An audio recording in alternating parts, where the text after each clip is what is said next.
A Receita Federal investiga um suposto esquema que ela entende como sendo fraude através de compensações irregulares, que poderiam somar até 200 milhões de reais em créditos que, segundo a Receita, seriam indevidos. É o que você acompanha agora na tela do Balanço Geral.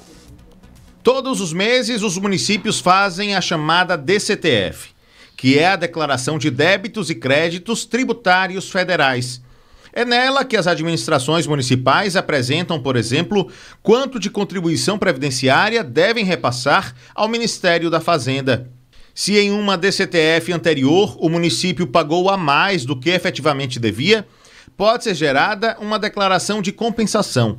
O valor pago de forma excedente é abatido dos débitos atuais. E é justamente aí que está a fraude identificada pela Receita Federal em Sergipe. A prática vem se tornando cada vez mais comum.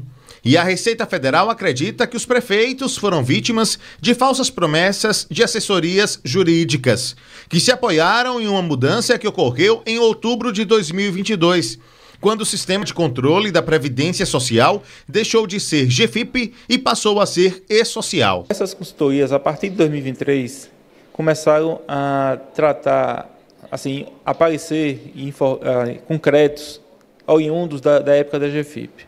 Então, essa mudança trouxe essa vantagem para essas consultorias, porque aumenta o prazo da análise e o município pensa que estava correto. Como o período de análise vai demorar, mas todas as decompras serão analisadas. A empresa contratada, depois de 2 anos, de 1 ano e pouco, fica recebendo os recursos do município e depois faz a rescisão do contrato. Posteriormente, logo em seguida, ele já sabe mais ou menos o período que a Receita tem para analisar, faz a rescisão e somem. Então, o município, no final das contas, acaba pagando a empresa, recebendo a glosa do valor que foi dado, a multa de 75% e os juros desse período todo. Então, é só prejuízo. A Receita Federal já confirmou que 11 municípios sergipanos apresentaram declarações de compensação falsas. Juntas, as prefeituras deixaram de pagar 25,9 milhões de reais. Centenas de declarações ainda estão com análise pendente.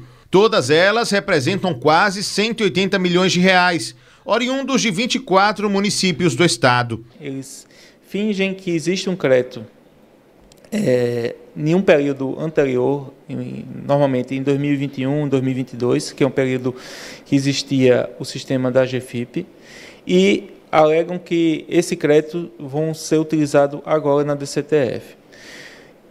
O problema é que não existe o pagamento lá na época da GFIP e que esse crédito é indevido. Então, os gestores são assim enganados por essa ilusão.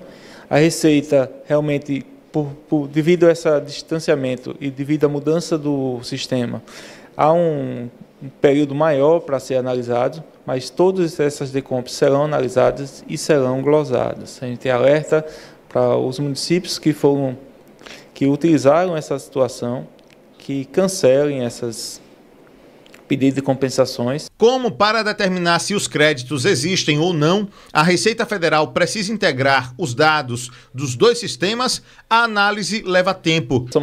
Já são 30 municípios que foram atingidos por essa situação. A gente aproveita a oportunidade para alertar os gestores que não caiam nessa conversa.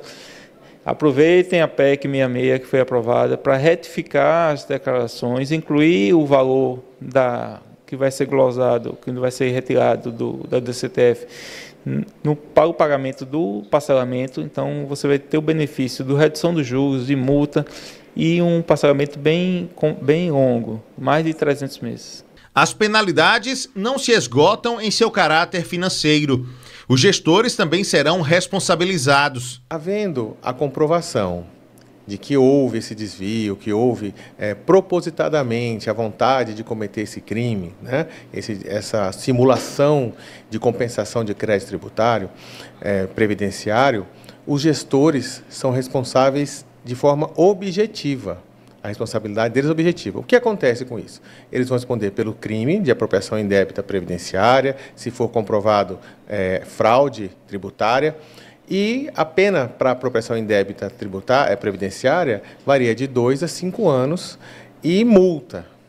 Já no âmbito administrativo, o que pode acontecer com os gestores é a perda do cargo e ficarem impedidos de exercerem novos cargos públicos, dependendo do prazo que a Justiça venha a definir para eles. Esses valores de simulação de compensação são também das contribuições do próprio funcionário. Sim, tanto a contribuição patronal, que é do município, quanto a contribuição do servidor, elas são uma conta só. Então, quando o município deixa de pagar esse valor, deixa de recolher esse valor, ele está prejudicando diretamente o servidor. Em 2021, a dívida dos municípios sergipanos com o Ministério da Fazenda era de 3,3 bilhões de reais. Hoje está na casa dos 7,5 bi, mais que dobrou em menos de 5 anos. Se as prefeituras não mudarem o modus operandi, a tendência é que a situação piore ainda mais.